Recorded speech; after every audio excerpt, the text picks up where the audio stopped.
ہاں غلام تھے بیچارے یا نوجوان تھے. نوجوانوں پر بزرگوں کو خود ہی حق حاصل ہوتا ہے جو چاہے کرے.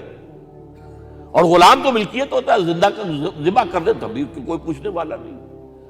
تو جو بیت رہی تھی بلال پر, ابو فقیہ پر, زنیرہ پر, جو ان پر بیت رہی تھی, جو خباب پر بیت رہی تھی, جس طرح ہلاک کیا گیا ہے حضرت سمیہ کو, حضرت یاسر کو, یہ ساری تکلیفیں انہیں بھی تھی. لیکن کیا اس کا یہ بالواسطہ ایذا محمد کے لیے نہیں تھا صلی اللہ علیہ وسلم. آپ کے ساتھی آپ کے جانثار ہیں, لیکن آپ ان سے بھی کیا کہیں, فصبروا فصبروا فصبروا. جب ابو جہل بدترین ٹارچر کر رہا تھا حضرت سمیہ اور حضرت یاسر کو رضی اللہ تعالی عنہما, آپ کے علم میں ہے کیسی کیسی ٹارچر کی ہے. جوان بیٹے کو باندھ دیا ایک ستون کے ساتھ, اس کی نگاہوں کے سامنے برہنہ کیا ہے ماں کو.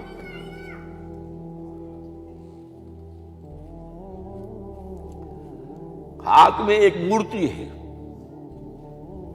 جب تنگ آ گیا, ستا کر تنگ کر کے مار مار کے حضرت سمیہ ٹس سے مس نہیں ہو رہی. کہتا ہے تم ایک دفعہ کہہ دو سمیہ کہ ہاں اس مورتی میں بھی کچھ ہے, میں تمہیں چھوڑ دوں گا. انہوں نے تھوک دیا, برچھا مارا ہے شرمگاہ کے اندر.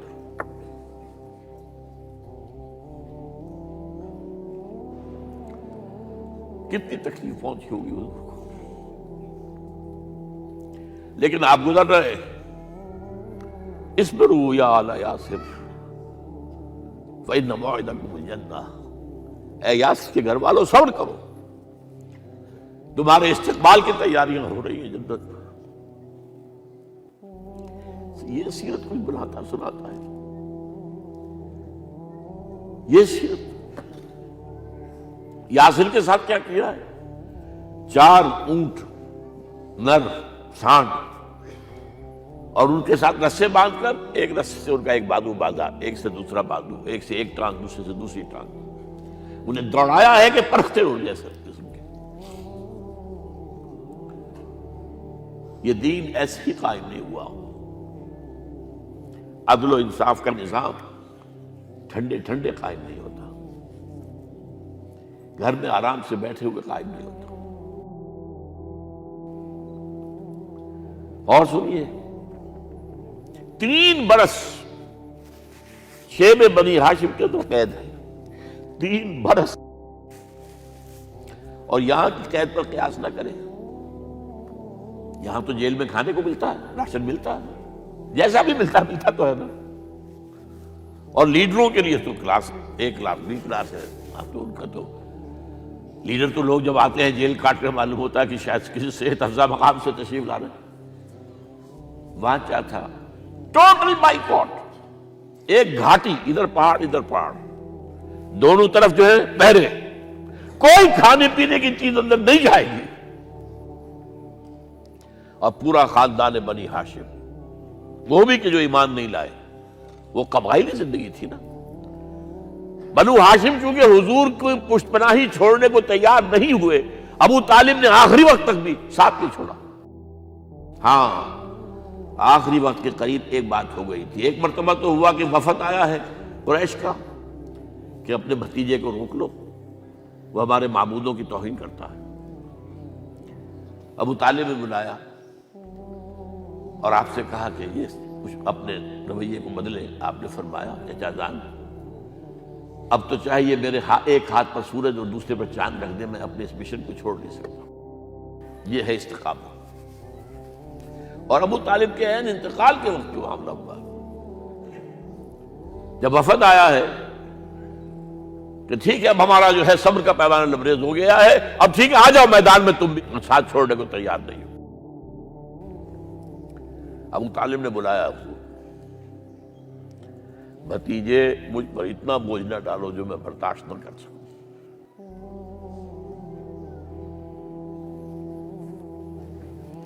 حضور کی آنکھوں میں آنسو آ گئے. چچا جان اب تو یا یہ بات پوری ہوگی یا میں اپنے آپ کو ختم کر دوں, اسی میں ختم ہو جائے. بہرحال شیب بنی ہاشم میں 3 برس اس حال میں گزرے ہیں. ٹوٹل بائیکاٹ، کوئی کھانے پینے کی نہیں۔ کچھ لوگ تھے شریف النفس، مثلا حکیم بن حزام تھے رضی اللہ تعالیٰ، اور بعد میں ایمان لے آئے۔ حضرت خدیجہ کے وہ رشتہ دار تھے، وہ پہاڑ پر چڑھ کر ایک طرف سے رات کی تاریکی میں، دونوں دروازے تو بند ہیں، پہاڑ پر چڑھ کر چوٹی سے نیچے اتر کر کوئی چیزیں کھانے پینے کی دے آئے تو دے آئے، بس صلی اللہ علیہ وسلم۔ کوئی اور ایک آدھ ہوگا ایسا۔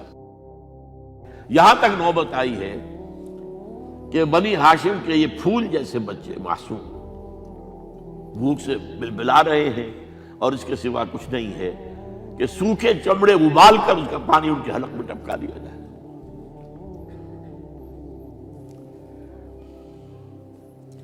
اور جو ہوا وادی طائف میں،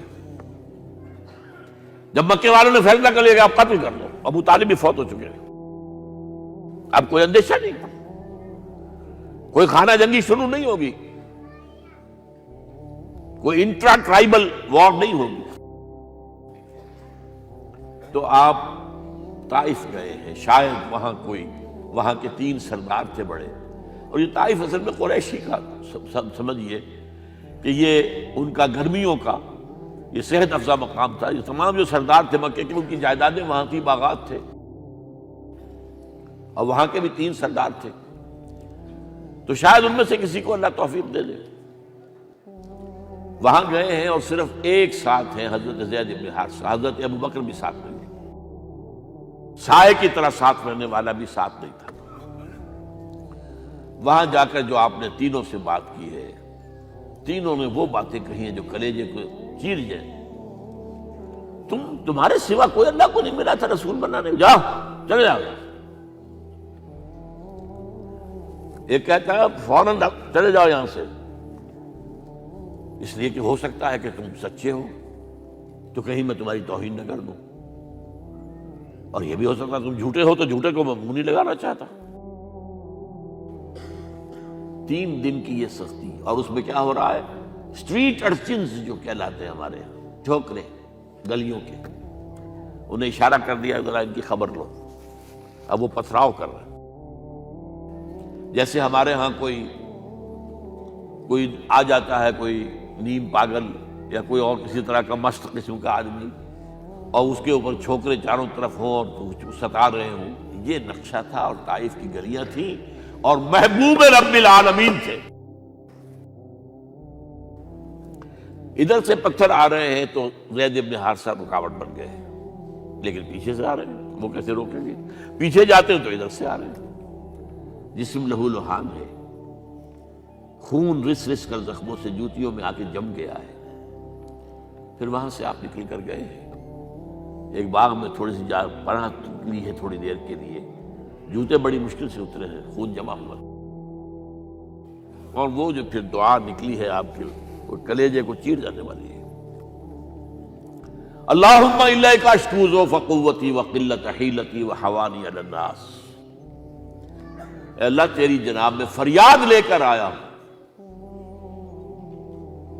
اپنی قوت کی کمی کا، اپنے وسائل کی کمی کا، اور لوگوں میں جو رسوائی ہو رہی ہے، الی من تکلنی الی بعید یتجہمنی او الی عدو ملکت امری، مجھے کس کے حوالہ کر دیا ہے، مجھے دشمن کے حوالے کر دیا جو چاہے میرے ساتھ کر گزرے۔ فریاد ہے کہ نہیں؟ بڑی زوردار فریاد ہے، بڑی زوردار، لیکن پھر مقام عبدیت کا ظہور ہوتا ہے۔ ان لم یکن علی غضبک فلا ابالی، اے اللہ اگر تو ناراض نہیں ہے، مجھے اندیشہ یہ ہو گیا کہ کہیں تو ناراض تو نہیں ہو گیا ہے، کہیں تو نے میرا ساتھ تو نہیں چھوڑ دیا ہے، اگر تو ناراض نہیں ہے تو مجھے کوئی پرواہ نہیں، جو ہو سو سر تسلیم خم ہے جو مزاج یار میں آئے۔ واپس آئے ہیں تو مکے میں داخل نہیں ہو سکتے تھے، وہاں تو قتل کا فیصلہ ہو چکا، باہر ہی آپ نے ڈیرا لگایا، زید بن حارثہ کو بھیجا، فلاں شخص کے پاس جاؤ کہ تم اگر امان میں لے لو محمد کو تو محمد آ جائیں، میں تو میری یہ پوزیشن نہیں ہے، میں قریش کے مقابلے میں امان نہیں دے سکتا۔ دوسرے کے پاس بھیجا، اس نے بھی کچھ ایسے جواب دے دیا۔ تیسرے کے پاس جب گئے حضرت زید، مطعم بن عدی، اس نے کہا ٹھیک ہے، میں امان دیتا ہوں محمد کو، وہ آ جائے مکے میں۔ حضور سے آگے کہا، حضور نے فرمایا نہیں جا کر کہو، آ کر لے کر جا۔ کیوں؟ کیا پتا اچانک جو ہے میرے داخل ہوتے ہی کوئی مجھ پر حملہ کرے، قتل کر دے۔ وہ تو یہ کہہ سکے کہ ہمیں کیا پتا تھا کہ مطعم نے جو ہے امان دی ہے، I never knew it۔ اب یہ قبیلے کے اندر یہ ہوتا تھا کہ ایک نے امان دے دی، سب کی طرف سے امان۔ لہذا حضور نے فرمایا آ کر لے کر جاؤ۔ وہ اپنے 6 بیٹوں کو ہتھیار سجا کر لے کر آیا ہے اور پھر لے کر گیا حضور کو، کہتا ہوا گزر رہا ہے راستے میں، لوگوں سن لو محمد میری امان میں ہے صلی اللہ علیہ وسلم۔ اس لیے آپ کو مکے کے اندر پھر 2-2.5 سال مزید رہنے کا موقع ملا ہے، اور اتنا بڑا احسان آپ نے مانا پھر مطعم بن عدی کا کہ غزوہ بدر میں جب 70 اسیر تھے قریش کے حضور کے پاس، تو آپ نے فرمایا تھا کہ اگر آج مطعم زندہ ہوتا اور وہ سفارش کرتا تو میں ان سب کو چھوڑ دیتا بغیر کسی فدیے کے۔ بہرحال یہ چند باتیں میں نے آپ کو بتائی، باقی تو یہ کہ غار ثور ہے کیسی کیسی، اور پھر غزوہ بدر سے پہلے کی رات ہے، اور وہ آپ کا زندگی کا طویل ترین سجدہ ہے اس میں، جہاں تک یہ الفاظ بھی آپ نے کہہ دیا، اللہ اگر کل یہ جو 313 یہاں جمع ہیں اگر یہ ختم ہو گئے تو پھر قیامت تک تیرا نام لینے والا کوئی نہیں ہوگا، میں آخری رسول اور میری یہ 15 برس کی کمائی ہے۔ اس پر کہا حضرت ابوبکر نے، وہ پہرےدار کی حیثیت سے کھڑے تھے، کہ حسبک حسبک حضور بس کیجئے بس کیجئے۔ بہرحال بدر ہے، احد ہے، زخمی ہوئے ہیں، دندان مبارک شہید ہوئے ہیں، خون اتنا بہا ہے کہ بے ہوش ہو گئے ہیں، اور خبر اڑ گئی ہے کہ آپ شہید ہو گئے۔ یہ سب کچھ، اور سب سے بڑھ کر حمزہ کی لاش سامنے آئی۔ کیسی لاش؟ ناک کٹی ہوئی ہے، کان کٹے ہوئے ہیں، پیٹ چاک کر کے کلیجہ چبایا ہوا ہے۔ کس طرح برداشت کیا ہوگا آپ نے؟ اپنے اوپر تاری کر کے دیکھیں، یہ حمزہ کون ہے؟ چچا ہے، دودھ شریک بھائی ہے، خالہ داد بھائی ہے، ساتھ کا کھیلا ہوا ہمجولی ہے، اور اس کی لاش ہے۔ جو قلب اطہر پر بیت رہی تھی وہ مدینے میں آ کر ایک بڑا ماحول بدلا ہوا تھا، تب وہ بات سامنے آ گئی۔ جب آپ مدینے واپس تشریف لائے ہیں تو ظاہر بات ہے کہ زیادہ انصار کے لوگ تھے جو شہید ہوئے تھے۔ بدر میں مہاجرین تو میرے خیال ہے 1/4 تھے نمبر کے اندر، 3/4 تو انصاری تھے۔ اسی طریقے سے احد کے اندر معاملہ ہے، تو مختلف گھروں سے عورتوں کے بین کرنے کی آوازیں آ رہی تھی، اس لیے کہ اس وقت تک بین کرنا حرام نہیں تھا، قرار دیا گیا تھا، ممنوع نہیں تھا۔ آوازیں سن کر حضور کی زبان مبارک سے نکل گیا، اما حمزہ تو فلا بواکی لہو، ہائے حمزہ کے لیے تو کوئی رونے والی بھی نہیں ہے۔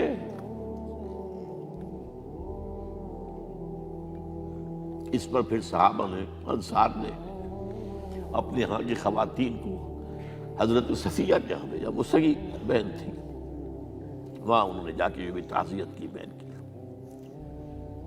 غزوہ احزاب کا آپ نے سن لیا، اسوہ رسول پر نہ معلوم کیا کیا باتیں چیز لوگوں میں مشہور ہو گئی ہیں۔ اسوہ کا لفظ آیا کہاں ہے قرآن میں؟ سورہ احزاب میں۔ وہ اسوہ کیا تھا؟ جب خندق کھودنے کا فیصلہ ہوا ہے تو خندق کھود رہی ہے، حضور بھی لگے ہوئے ہیں، بھاری بھاری پتھر اٹھا کر کندھے پر لا کر باہر پھینک رہے ہیں، پتھریلی زمین تھی، ایک پتھر کسی سے ٹوٹا نہیں تھا، تو حضور نے جو ہے 3 دفعہ جو اس کے اوپر ضرب لگائی تب ٹوٹا ہے۔ لیکن یہ کہ کئی دن کے فاقے ہو چکے تھے، کھانے کو کچھ نہیں، پورا محاصرہ تھا، 12,000 کا لشکر گھیرے ہوئے، یہاں تک کہ آپ کو معلوم ہے کہ گھروں کے اندر بیت الخلاء تو نہیں ہوتے، باہر جاتے تھے قضاء، اس کا کوئی امکان نہیں۔ شدید ترین آزمائش جو ہوئی ہے اس کا نتیجہ ایک طرف یہ نکلا کہ منافقین کا نفاق ان کی زبانوں پر آ گیا۔ قرآن مجید میں ہے یہ انہی آیات میں، ما وعدنا اللہ ورسولہ الا غرورا، ہمیں تو اللہ اور اس کے رسول نے دھوکہ دے کے مروا دیا۔ ہم سے کہا تھا کہ قیصر و کسریٰ کے خزانے تمہارے قدموں میں آئیں گے، اور حال یہ ہے کہ اب رفع حاجت کے لیے باہر نہیں جا سکتے، کھانے کو کچھ نہیں۔ اس وقت کچھ صحابہ آئے ہیں حضور صلی اللہ علیہ وسلم سے، دیکھیے فاقے سے کمر دوہری ہوئی جا رہی ہے، ہم نے اپنے پیٹوں پر پتھر باندھے ہوئے، چادروں کے ساتھ پتھروں کسا ہوا تاکہ کمر سیدھی رہے۔ حضور نے اپنا کرتا مبارک اٹھا کر دکھایا، 2 پتھر میں۔ یہ ہے اسوہ، یہ ہے آپ کی سنت، آپ کا اسوہ حسنہ۔ لیکن اس اسوہ حسنہ سے فائدہ کون اٹھا سکتا ہے؟ لقد کان لکم فی رسول اللہ اسوۃ حسنۃ لمن کان یرجو اللہ والیوم الآخر وذکر اللہ کثیرا۔ اسوہ تو اپنی جگہ ہے، قرآن میں ہدایت سب کے لیے، ھدی للناس، لیکن فائدہ اٹھائیں گے صرف متقین، ھدی للمتقین ہے سب کے لیے، اسوہ سب کے لیے ہے، لیکن استفادہ وہی کر سکے گا جو 3 شرطیں پوری کرے: اللہ اور یوم آخر پر ایمان، اور اللہ کا ذکر کثرت کے ساتھ کرے۔ بہرحال یہ میں نے آپ کے سامنے اس حوالے سے رکھا ہے، یہ اسوہ جو ہے حضور کا، یہ ہم پر اتمام حجت ہے۔ دیکھیے نوٹ کیجئے، پوری نوع انسانی پر اتمام حجت، اسلام کا نظام عدل اجتماعی جو قائم کر کے دکھا دیا، حجت قائم۔ اسے انگریزی میں کہتے ہیں اٹس ڈویبل، کیا جا سکتا ہے، یہ کام ہو سکتا ہے، اس لیے کہ زمین پر قدم بہ قدم چل کر یہ انقلاب آیا، محنت سے آیا، مشقت سے آیا، ایثار سے آیا، قربانیوں سے آیا، تکلیفیں جھیل کر آیا، صبر و مصابرت سے آیا، استقامت و مقاومت سے آیا۔ یہاں پر معجزوں کی کار فرمائی نہ ہونے کے برابر ہے۔ یہاں دھوپ سے بچانے کے لیے کوئی اللہ نے صاحبان نہیں دیا، ظل اللہ علیکم الغمام، اور بھوک سے بچانے کے لیے من و سلوہ نازل نہیں ہوئے۔ غزوہ تبوک میں ایسا بھی ہوا ہے کہ 3 مجاہدین کا 24 گھنٹے کا راشن ایک کھجور، ایک نے منہ میں رکھی، کچھ چوس لی، کچھ گلوکوز چلا گیا اس میں سے، دوسرے کو دے دی، اس نے چوس لی، پھر تیسرے کو دے دی۔ من و سلوہ نازل نہیں ہوئے۔ محنت، مشقت، ایثار، قربانی، صبر، مصابرت، استقامت، مقاومت، یہ ہے اسوہ رسول۔